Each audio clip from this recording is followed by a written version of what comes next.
Bonjour à tous, bienvenue sur ma chaîne, j'espère que vous allez bien. Dans la vidéo d'aujourd'hui, on va améliorer deux objets déco très basiques pour créer des pièces avec un peu plus de caractère. Pour ce DIY, il faut une suspension,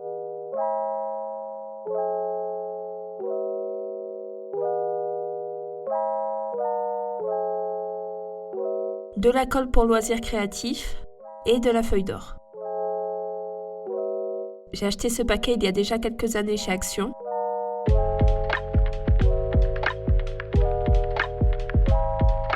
Il est fourni avec une pince et un petit pinceau pour brosser les morceaux en trop. J'ai commencé en faisant un test de colle. Donc la colle pour loisirs créatifs sèche plutôt vite, mais elle garde du collant.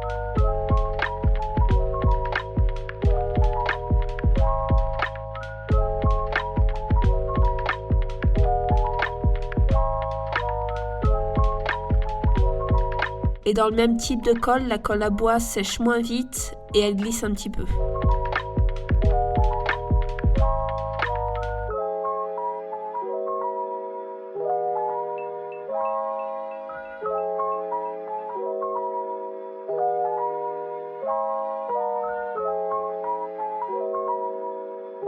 J'ai donc opté pour la première et je commence à poser ma feuille d'or, ou plutôt ma feuille dorée, en collant une section à la fois.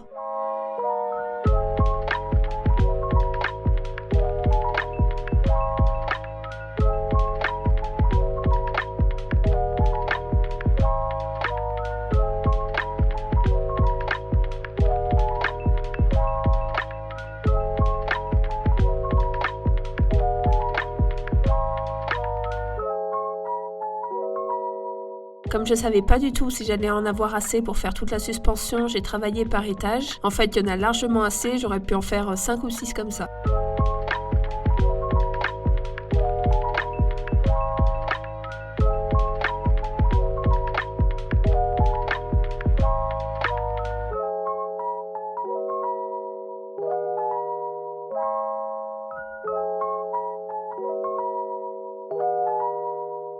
Je colle des gros morceaux en m'occupant pas trop des trous pour l'instant.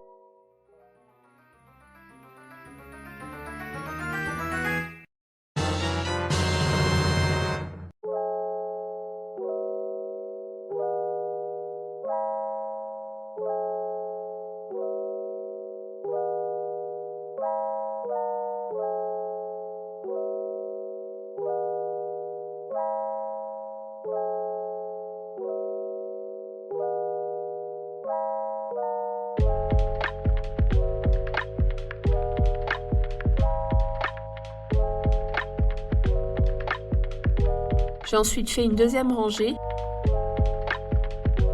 Une fois que la feuille est posée, il vaut mieux pas trop y toucher ou alors en tapotant tout doucement, sinon elle va se déchirer. Donc par contre, j'ai fait l'erreur de coller des morceaux juste aux endroits libres. Donc en fait, il y avait des petits morceaux qui chevauchaient d'autres feuilles déjà collées. C'est normalement à ça que sert le petit pinceau, c'est pour enlever les bouts de feuilles volants. Sauf que là, ça m'en a décollé beaucoup plus. Donc un conseil, c'est de passer un petit peu de colle sous les bouts qui flottent pour les fixer au fur et à mesure. Et là, j'ai dilué la colle avec un tout petit peu d'eau, ça fait un effet ventouse et la feuille vient se plaquer toute seule. Arrivé vers le haut, j'ai placé du ruban de marquage pour faire une délimitation nette.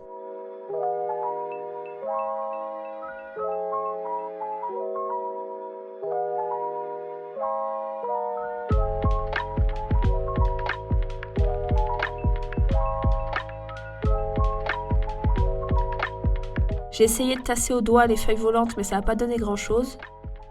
Donc j'ai brossé tout doucement les morceaux non ou mal collés.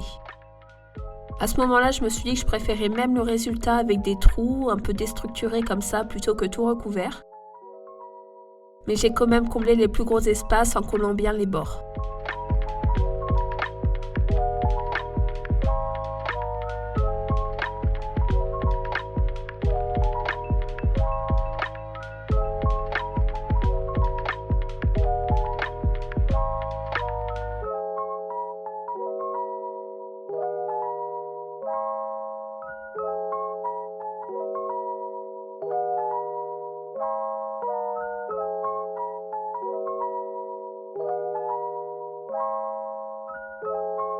Il ne me reste plus qu'à enlever le scotch, retoucher un peu le bord et c'est fini.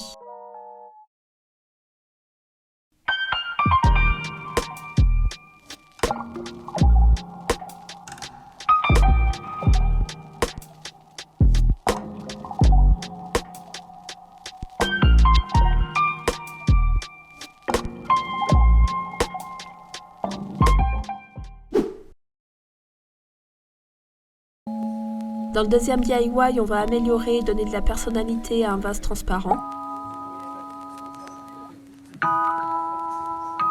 Je commence par faire une limite propre sur le premier quart du vase avec du ruban de masquage.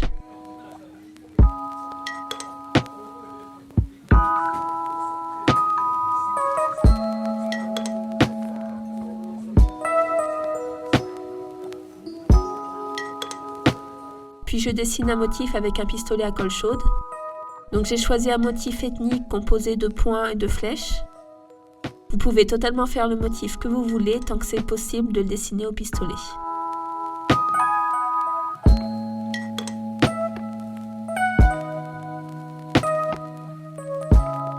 J'ai fait 3 flèches dans un sens, 3 dans l'autre et ainsi de suite.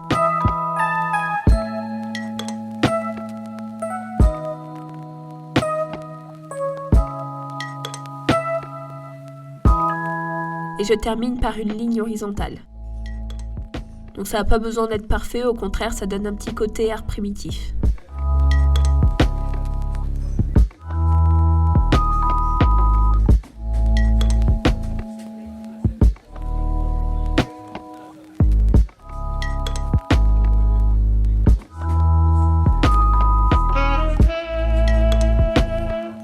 Je nettoie les fils de colle.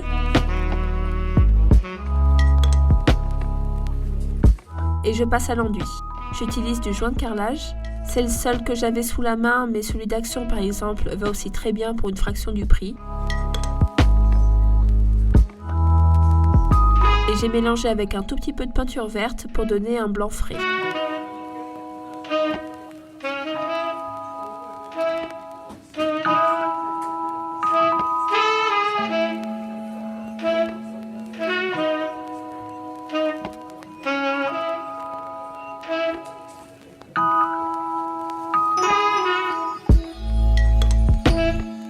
J'en étale une bonne couche, mais tout dépend de l'aspect final que vous souhaitez obtenir. Et vous pouvez aussi lisser la pâte avec un peu d'eau.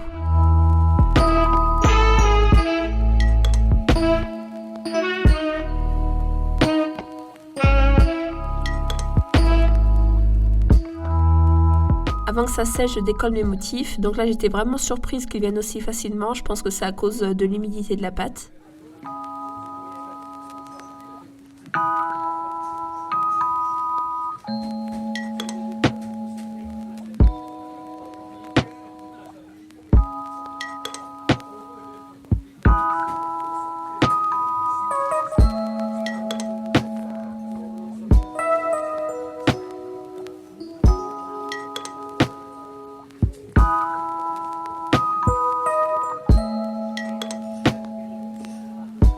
Je retire ensuite le scotch avant que ça soit complètement sec.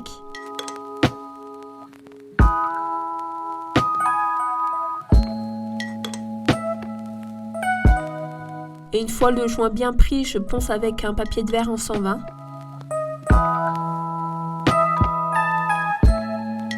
Et j'affine les bords des motifs avec un grain plus fin.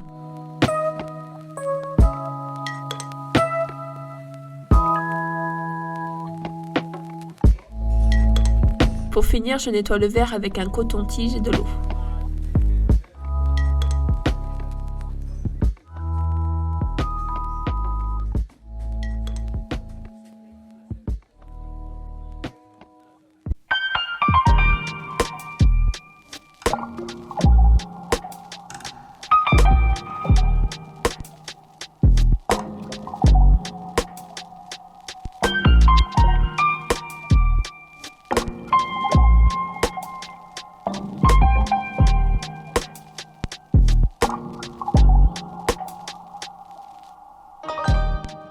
Et voilà, cette vidéo est terminée. J'espère vous avoir donné quelques idées pour transformer des articles basiques en déco unique à moindre coût. Et je vous dis à la semaine prochaine.